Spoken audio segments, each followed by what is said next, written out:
Today's video is all about channeling and 4 steps to intentional conscious channeling. I'm Waxéla Sananda. Thank you for joining me today.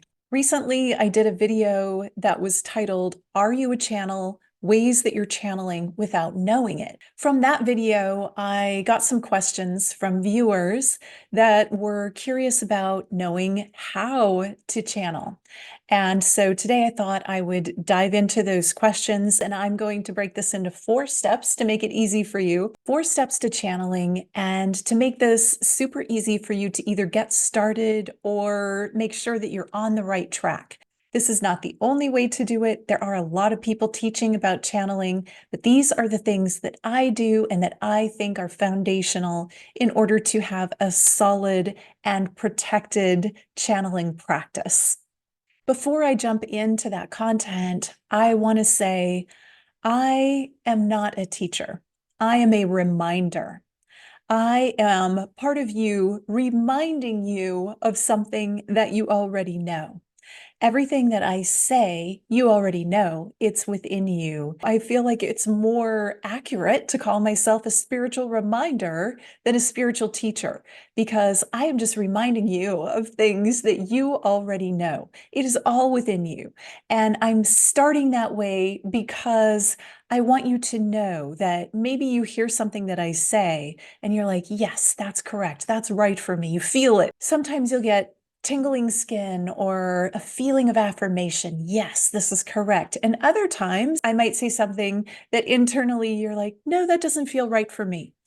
That's fine. Always go with you. You already know how to do this. You already know what's right for you. Don't just take my word for it or anyone else's. Always source within yourself and know that what you're hearing from others is a reminder of what is already in you and what you already know. And what works for one person isn't always going to be what works for another person. So take what you learn or what you remember here and use it, make it your own, work with this information, and do it the way that it feels right for you. And so you can think of me as the part of you who remembers. You can ask me a question and I can recall it for you, in a sense. But also know that you can recall this information once you open up the pathways of remembrance. And ultimately, that I feel is a huge part of my purpose, to assist you in opening up your pathways of remembering who you are. And so in the recent video that I did, I'm going to share 2 questions that were posted on that video. And thank you to those of you who did comment. I appreciate your comments. They help me guide my content in the future so that it's relevant to what you want to know. So the first question is from Lori P7440. Channeling and connecting to soul family sounds very interesting to me. Can you elaborate on how? The second question I'm addressing is from Victor. I'm not exactly sure how to say the rest of it, 8079. And he says, Waxela, I would love to connect with and channel energies from the I am dimension of universal mind. How do you explain how? Love that question. So thank you. This video is really addressing those questions and the bigger concept of how do I channel? Number 1, setting up sacred space and fortifying your field. So this is where you set your space up to be one of purity, of connection. You set yourself up so that you won't be disturbed. You want to have uninterrupted time to deepen into your channel and really have this experience of opening up to what you're desiring to work with. Put a note on the door or choose a time where you're alone in a place where nobody else is going to be wandering through, interrupting you. Find a place in nature where you can be in the quiet, all by yourself, wherever that place might be for you. And set your space up so that you are protected and you can feel connected while you're in this practice, while you're practicing opening to channel.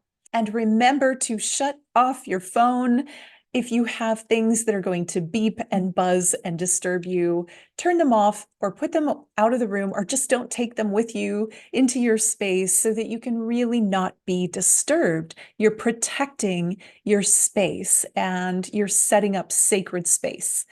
When you set up sacred space, it's also a great idea to bring sacred objects, things that help you connect and deepen into your practice.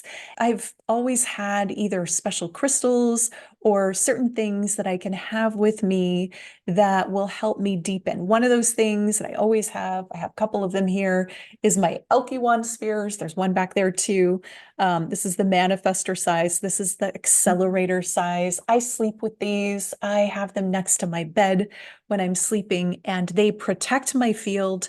When I channel, I sit with them. I'll have one in front of me.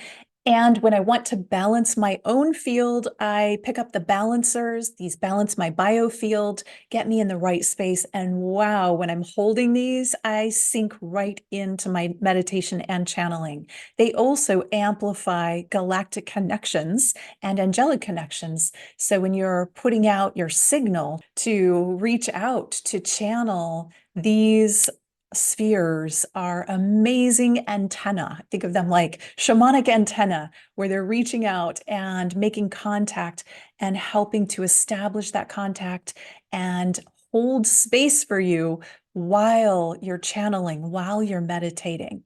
And that's why I love these and work with them all the time. And yes, I promote them all the time because I love them so much. I use them every day. I wouldn't want to be without them.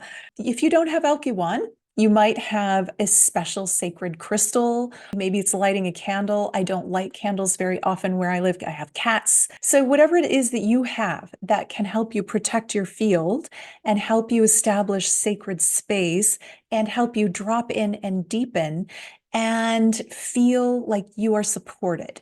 Bring some of those sacred objects. If you're outside in nature, you're surrounded by nature and the earth. If you're sitting on the earth, you can easily drop in, sink in, and interact with the earth and ask for that protection. Of course, you can do that inside as well, but when you're outside, it's a little easier to connect. So that's number one, setting up sacred space and fortifying your field.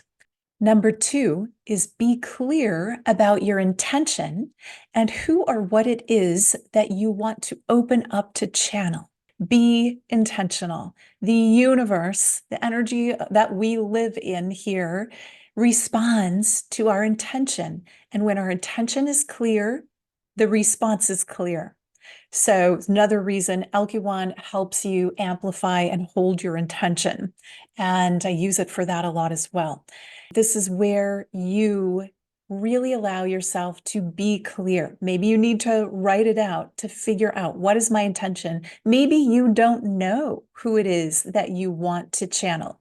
In the examples of the questions that I had today, the first one from Lori was about soul family. She wants to know how to connect and channel soul family. And Victor asked about channeling the I am presence from universal mind. And so that's a clear image. Maybe you want to connect with your galactic family. Maybe you want to connect with a specific entity or being, or maybe you don't know who you want to connect with. That's okay too. You don't have to have something specific. For me, I go to source. I used to have specific beings and guides that I would interact with. Now I just open to source. When I open to source, I know I'm going for the highest possible frequency. And source to me is also I am presence. That I am presence, that source energy, that is the same channel frequency for me, which is the next step. So to know who it is or what it is, or at least have an understanding of the type of energy that you want to work with is really important, and set your intention for that. If you don't have something specific, I would recommend say, I choose to open to channel my higher self or my I am presence or the source energy, or whatever it is for you that represents something that is going to be of high frequency, higher than yourself, and something that you're willing to open up to. So number two is to be clear about your intention, set your intention for who or what it is that you choose to open to. Number 3, tune in to the frequency of the channel that you want to open to. This is unique in that you might have an idea or a concept. Let's take the I am presence.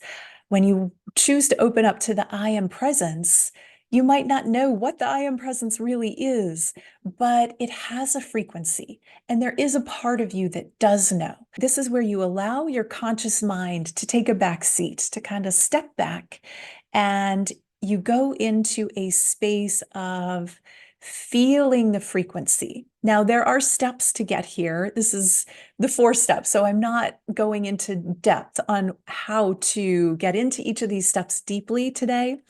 I might be offering a class on that in the future. If that's interesting to you or something that you'd want, let me know in the comments, please. So when you set up your frequency or make contact with the frequency of what it is you desire to channel, you'll want to go maybe do some deep breathing, deep breath work, settle into yourself, get into a meditation. There are techniques for self-hypnosis where you can really sink in and deepen into yourself so that you can open up to that channel, start to open up. And I always recommend going into your heart center, connecting with the highest possible frequency that you're able, and then opening the heart into that. So you're moving into your heart center and awakening and opening up that frequency and allowing yourself to make connection with the frequency of that which you desire to make contact with. And from the heart center, I oftentimes go to the third eye and crown center and open these centers up and allow. And I'm saying these words, however this lands for you. You can imagine your heart center, use your visualization abilities, use your feeling, engage your senses, feeling, you're experiencing, what does it feel like? And so for the I am presence, you might want to chant, I am, and allow yourself to feel the energy of that and what it connects to. What does it open up for you? I've had a lot of different ways of doing this, from feeling my connection to the divine. It's really always starting from the heart center and allowing yourself to open up and expand and allow your frequency. And here's what you're really doing here.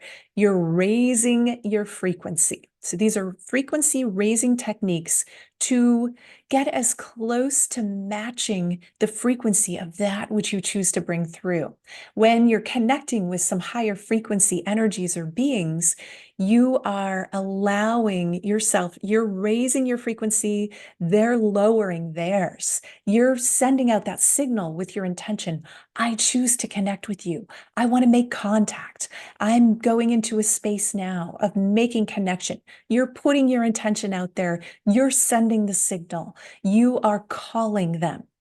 You're calling those who you want to channel or that which you desire to open to. And so that calling, it comes first from your mind, your intention, from your heart, the opening of your heart to make contact, the opening of your higher centers, your third eye, your crown, and above your soul star chakra, especially if you're thinking of channeling galactics. You want to really open up.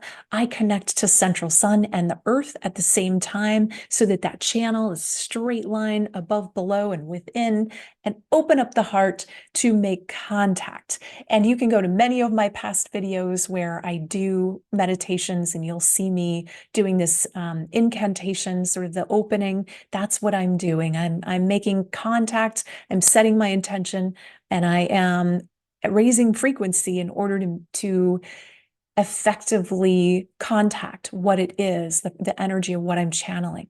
If this is your soul family, like Lori asked for, then you start to think of, what is soul family? Are you talking about your collective, your soul collective, that is all of the souls that you're connected to, that many of them are going to be in other dimensions and on the other side of the veil? We all have these soul collectives of 144,000, and then everything that they've experienced and everything that they're connected to is also available to us when we make those connections with our soul family. So if that's your intention, It's a lot of fun to dive into these. You can start with an intention to connect with your closest soul family. And that's the feeling in your heart of I'm opening to my soul family, to those spirits that are so, so dear to me and so close to my heart, who've been my helpers and my advisors and my kin and my loved ones on this side and the other. And I open to the body of understanding and awareness that they're willing to share with me from their higher perspective. For those that are not here physically present, what higher perspectives are there for me to connect to? What can you show me? And of course, I have my eyes closed the whole time when I do this because it's a meditation, and opening the heart and opening the mind and opening the higher centers so that you can begin to receive. And you will begin to receive impressions, feelings, ideas. Number 3 is tuning in to the frequency of the connection that you desire to channel. And number four is the allowing and surrendering. So what you're doing here is you're allowing the channel to come through. This is an interesting one because you might say, I want to, I feel like I can, I desire it, but if you don't allow it, it won't come. And so this is where you get out of your own way. This is where you shut down your rational mind. The thinking mind is like, are you sure you're doing it right? Blah, blah, blah, blah, blah, that wants to talk about it and maybe take you out of the space of connection. This is where your ego goes to the back, takes a back seat. And sometimes I'll say, if I have mind chatter going on, my ego like wants to intervene, I'll say, there's a place for this later. Now is the time for me to connect with this, what's coming through. And so there is a surrender of the ego, a surrender of the mind chatter, a surrender of your resistance, essentially. You are surrendering all of that resistance. There might be a part of your mind that isn't sure that it's okay, or isn't sure that what you're bringing through is of high frequency. But here's the thing, you've gone through the steps. You've created sacred space. You've set your intention. You've protected your space, and you have raised your frequency. So now nothing of low frequency is going to be able to come through your channel because you've set it up properly.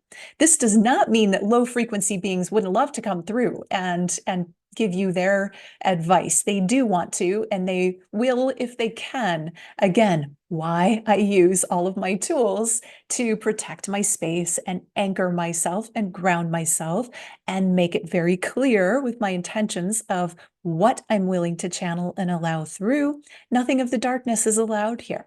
Only light beings, only the highest divine light, only source energy, only those connected to love through the heart, only those benevolent beings and those beings of high consciousness that want to shower us with love and expansion, that see the most positive things for us. Those are the beings that I wish to channel. Be sure that you know that. And when you're doing all these steps, the way that I've shared here, no lower energy beings are going to be able to break that fortified field that you have set up. You've set it up properly, so you can rest assured. I only allow myself to open to the highest, most positive, high frequency beings, and I'm raising my frequency to meet them. And so this is where you let yourself relax into it. You just let your ego take a back seat. Any mind chatter, you get to say, okay, later, we'll talk about that later, or I'll write that down and later we can discuss that.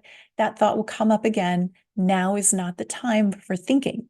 Now is the time for receiving. And so when you've made that distinction and you're clear now and you've settled in and you're relaxed and you've done some breathing and you know that you're safe, you might even want to state, I am safe, I am safe, I am safe. You need to know that you are safe in your space. That's when you're going to start to feel things. You're going to start to engage the senses. You're going to start to feel, I oftentimes feel tingling, and my left hand will start to receive information and start to kind of pick up this channel. My fingers will start moving. And then a lot of times I'll feel energy around my head. I'll feel energy on the back of my neck. I always say, feel my gills sprout because I was a mer a lot of the time, and a lot of past life mer, as in mer, like not necessarily mermaid, but a mer being, water being. And so I had gills a lot. And so still, when I make connection with the channel, I oftentimes feel my gills sprout. It feels like the back of my neck is opening up to receive energy, like antenna back there. And I can actually even see what I looked like in the lifetimes where I received that way. The gills on the back of the neck were antenna. So you might feel something like that. You might not feel gills opening up, but maybe it's something else for you. Maybe the top of your head tingles. Maybe you feel like somebody put their hand on your shoulder, or stroke your hair, or brush your cheek, or something like that. That's all just signs that you're connecting with a channel, with something that you're channeling, and different ways that you can receive signs that, yes, it's coming through. And this is where you allow it to come through. And so in this allowing, as you begin to receive, you might have different order. You might see. I oftentimes see things first. Sometimes I feel first. It's different. I'm very clairvoyant. So at some point, I almost always see what's coming through. But sometimes I feel it first, and then I see it, and then I hear it. And it can be any mix of this, or, doesn't have to be all of these things. You might hear in your mind. And when I hear clairvoyantly, it's not usually, I won't say always, but it's not usually that I hear someone talking as if outside of myself. Sometimes it is, though. And a lot of the time, though, it's within me. I hear the sound from within me. And as a speaking channel, so when I'm speaking the channeling that's coming through, it's really interesting because I'll feel it, I'll sometimes see it, I'll have a sense of what's coming, but I won't know the words until I start speaking. And so if this is what happens for you, you might want to set up a recording device. You might want to have your phone and just hit record. Or, if you're really brave, you might want to do it on camera so you can watch yourself back later. But you don't have to do that. You can also just allow it to come through. And if you're speaking, though, it is nice to record it so you can hear what's coming. Then you can come back and listen later, because what happens for me when I channel, I oftentimes don't remember a lot of it when I'm done. I'll remember the energy of it. I'll remember some of it, but I won't remember exactly what was said. So I really like to either recording it or video when it comes through, so that I can go back and listen and see later what was said, hear what was said. Other ways that you can allow these transmissions to come through is writing, automatic writing, which is channeled writing. You can start to write down everything that's coming through. And again, you might not have it in your mind before you start to write. Here's the thing. This is bypassing the conscious mind, the conscious, rational thinking mind, where we formulate thoughts and then speak them or write them. We are bypassing that. So it's going to feel a little different than if you were thinking a thought and then speaking it, or if you were addressing, we'll say, a class, and you had something to specifically teach, like I'm doing right now. I'm not channeling this information. I'm sharing with you from my conscious, rational mind. Here are the things that I do in order to channel. It's different than that. This is where you just blank yourself. You basically go blank. Your thinking is turned off like a light switch. You can even think of doing that when you're going into your channel, turning off the light switch of your thinking mind, taking a back seat and allowing the channel to now be the one speaking through you or writing through you. But you might not know what you're going to write. In fact, you probably shouldn't know what you're going to write until it starts coming through. You just start writing. Sometimes it'll be gibberish at the beginning. Sometimes the first words out of your mouth won't make sense, and that's okay. Trust it. Speak the energy that's coming through. Just speak it or write it. It opens up the channel more when you do that. And that's a hurdle a lot of people have to get through at first. It's just like, well, I don't know what I'm going to say, so I don't want to say anything. Don't do that. Just say whatever it is that's coming out, and then it opens up the channel. It's like it's a crack at first in the door, and then it's a little bigger, a little bigger, a little bigger, and then it just comes through like a flood. And same with the writing. And maybe you're having a clairvoyant channeling experience where it's internal and it's just for you, and you're seeing it and you're having it could be a totally silent telepathic communication or download that you're receiving. It could be an energetic download where you're feeling it or having some other experience of it. So it does not only have to come as spoken or written channeling, it can also come as it's always a frequency, right? It's a frequency download. So whether that shows up as verbal, it could be light language, it could be something you don't even understand consciously, or it could be a different language. People have channeled in different languages that they don't even speak before, which is kind of mind-blowing. There are so many different ways it can come through. So don't judge the way it's coming through. Ultimately, just allow it, just surrender and let it show up, whatever it is, in whatever way it chooses to show up. The more you do it, the more natural it will become. And the thing is, that's always there. The frequencies are always there, ready for you when you're ready, but it's how much is it going to take for you to get out of your own way to receive and to surrender your own mind and let it sort of step back, to let your ego take the back seat so that you can allow this higher frequency information to come into you and through you. And then you can channel it, and that will come through in any number of different ways. Maybe you're hearing it, and if you're hearing it inside yourself, outside yourself, that's fine too. There are also extreme experiences, unconscious channeling, where people completely go out of body. Something comes in and comes through them, and they have no idea what was said or done afterward. I very rarely do that kind of channeling. That's not the type of channel that I am or that I choose to be. I like to be a conscious channel so that my consciousness, my awareness is still there, but I can still have a sense, an idea of what's happening. Experiment, play, have fun, enjoy. Most of all, just let yourself open and have these experiences if this is something that you want. So finally, to recap, number 4 is simply allowing that connection and surrendering and receiving. After a channeling session, I oftentimes feel really up, really elated, like lots of energy, as if I got plugged into some super energy machine. And I don't do it at night for this reason very often, unless I wake up in the night. But when I do an intentional channeling session, I'll do it earlier in the day because it can really get me wound up. But then a lot of times after that, I'll need to rest. And that might be the same for you. It might be opposite for you. Maybe you'll feel like, oh gosh, I'm tired, I need to rest. Or, when I first started channeling, remembering back, I did get tired afterward. And then I got accustomed to it. I got tuned up to the frequencies.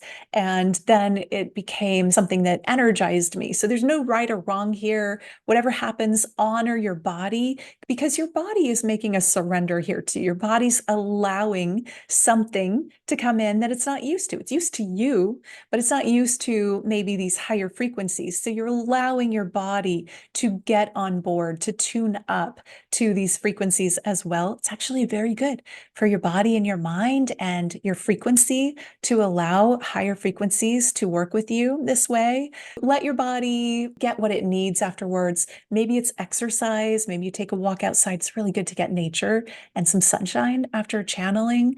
It's also good to get in the water, swim. It always feels really nice if you're in a place where you can do that. So whatever that might be for you, it might be taking a nap, it might be dancing, whatever, just gauge your energy, and it might change from one time to the next. And over time, it will probably change. Listen to your body, love your body afterwards, give it what it needs, let yourself enjoy the experience and play with it. Do let me know what happens. I love to hear from you. What comes up in this? Have you done this? Are you doing this? Are you going to do it? Let me know in the comments. And if you're already channeling, maybe there's something that you want to add that would be helpful to others that are reading in the comments that you do that maybe I didn't mention here. I'm Waxéla Sananda. Thank you so much for joining me today. Please do give me a thumbs up, like this video if it was helpful to you, subscribe to the channel if you haven't yet, share it, comment. I appreciate whatever it is and in whatever way that you contribute to that. So thank you. I love you. I cherish you. Namaste.